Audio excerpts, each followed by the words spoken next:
Bateauscopie, Bateauscopie Nicolas Venance, Bateauscopie, une émission d'Actu-Nautique. Bonjour et bienvenue à vous sur Bateauscopie. Alors je vous dis, chers amis, sur Bateauscopie, une émission dédiée à la voile classique. Voilà, je survole actuellement le pont d'un tonnier d'Indé de l'île de Groix. Mais ce bateau, il est un peu exceptionnel parce que si je prends du recul, mais il tient sur une remorque. Il est transportable, ce tonnier d'Indé. Ce tonnier d'Indé, c'est une réduction au 1/5 d'un bateau bien existant. Je vous propose de rencontrer Gilda Guéguin, bénévole de l'association des Amis du Biche, pour nous parler de cette maquette, mais du Biche également. Gilda, bonjour. Bonjour Nicolas. Alors Gilda, il a fière allure, ce tonnier d'Indé sur une remorque transportable. Alors c'est une maquette assez extraordinaire, c'est une maquette navigante. Oui, cette maquette est navigante. Elle a été construite à l'atelier du Rouquin-Marteau sur l'île de Groix pour servir de modèle pour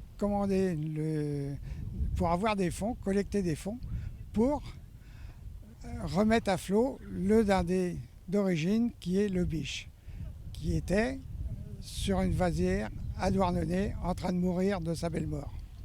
Alors entre-temps, il a tel le phénix, le Biche a rené de ses cendres. On va en parler du Biche. Mais alors aujourd'hui, on va prendre un peu de recul. Vous allez nous parler de cette maquette flottante. Parce que sur le port de l'Armor-Plage, tout le monde s'arrête pour l'admirer. On va encore reculer pour voir tout son gréement. Alors, pouvez-vous nous parler brièvement des tonniers d'Indé de l'île de Groix, Gilda ? Donc les tonniers d'Indé de l'île de Groix partaient pêcher le thon germont aux accords du golfe de Gascogne. L'équipage était composé de 6 personnes. Ces 6 personnes étaient composées d'un patron, de 4 matelots et d'un mousse. Ils partaient combien de temps sur leur campagne de pêche ? Partait environ une semaine. Enfin, c'était celui qui remplissait ses cales le plus rapidement possible pour avoir les meilleurs prix à la vente. C'est une sorte de course en fait. C'était une course, c'est pour ça que ces bateaux étaient super toilés pour rentrer le plus vite sur les lieux de port et rentrer le plus vite au port pour vendre leurs poissons. Alors justement, cette maquette que l'on découvre devant nous, donnez-nous quelques caractéristiques techniques parce que sa surface de toile, elle est incroyable. Alors c'est une maquette au 1/5 du bateau d'origine et elle est navigante. La personne qui va naviguer dessus va s'asseoir à l'intérieur de ce qui était sur le bateau d'origine, la cale à poisson. Donc ici, et commande le bateau par un palonnier. Ce palonnier qui est caché sous le pont. Alors on va découvrir ce palonnier là. Et c'est plutôt vers l'avant ? Il est juste devant là. Ouais, c'est incroyable ça. Et alors avec ce palonnier, alors qu'est-ce qu'on commande et comment on règle les voiles aussi ? Alors ce palonnier commande le palonnier arrière qui est fixé directement sur la mèche de safran. Ici. Alors la mèche de safran qui descend, voilà, et que l'on découvre ici. C'est incroyable, c'est une sorte de petit carte à voile classique. C'est un petit peu ce qu'on a essayé dans les Formule 1 des mers, mais qu'on n'arrive pas à refaire. On va changer de bord, on va aller sur bâbord pour découvrir le gréement en détail. Alors, là, on a une vue qui est magnifique du bateau.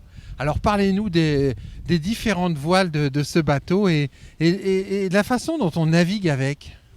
Alors, tout d'abord, à l'avant, on a le phoque qui est couleur cachou, puis la trinquette en blanc, une grand voile avec le gui en bas, la bombe sur les bateaux modernes et une corne en haut.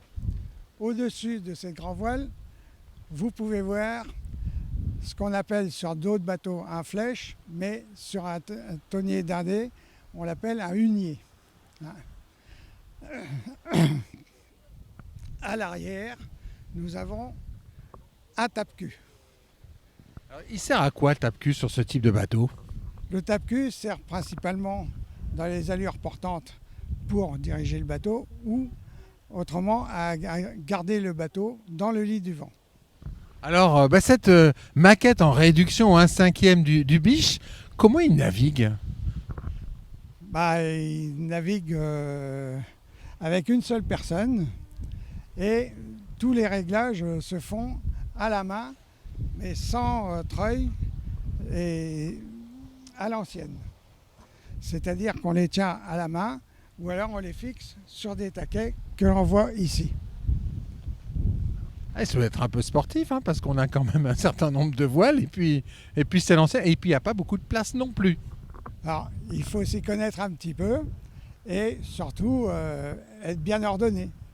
Parce qu'un bateau où les bouts traînent dans tous les sens, c'est tout de suite la panique et on n'arrive plus à rien. Alors, quelques idées de performance, sachant qu'il y a un lest de 100 kg hein, quand même, parce qu'il faut quand même le lester ce bateau. Un lest de 100 kg plus le poids de l'homme d'équipage. 75 kg comme poids normal, on va dire. Je ne suis encore qu'à 2 chiffres, mais je suis pas loin des 3 chiffres. Ah, et alors, quelques idées de performance, on file à quelle vitesse avec ce magnifique Dundee? C'est pas très rapide parce que, comme on peut le voir, il y a de la surface de voilure vers les hauts. Et donc, très rapidement, il faut réduire le haut et donc descendre le hunier. Mais c'est pas très rapide. Après, ce n'est pas fait pour faire de la course non plus. Pour faire la course, on va laisser ça au tonnier d'origine, le Dundee Biche.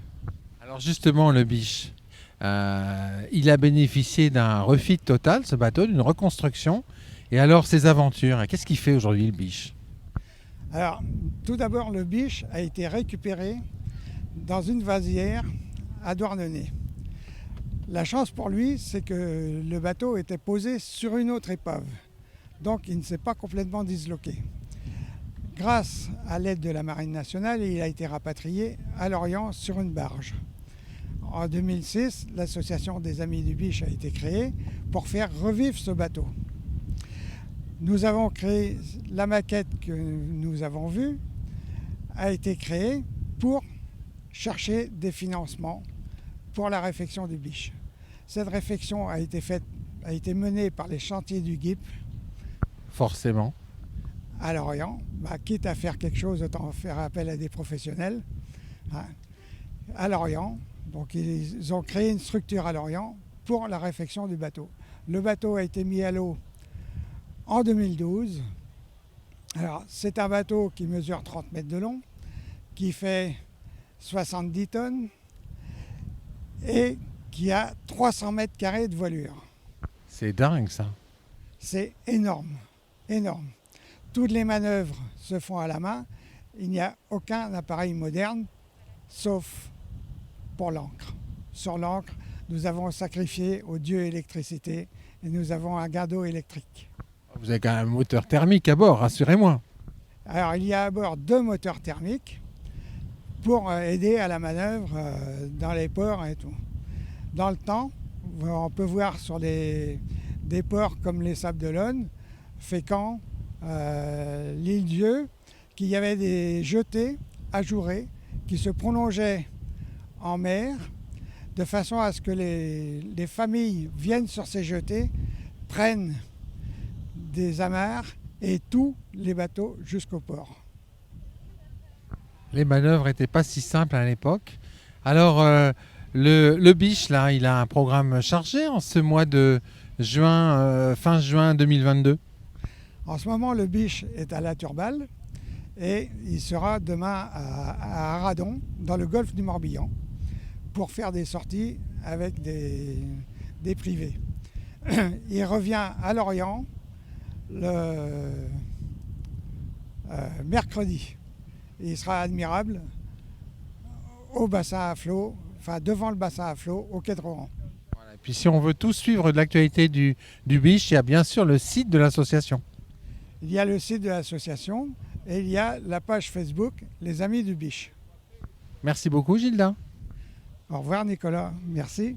Voilà, et puis moi je vais vous quitter avec un 3/4 avant sur cette maquette au 1/5 du Biche.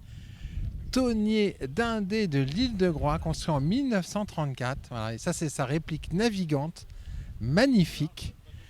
Voilà, à très bientôt sur Bateauscopie.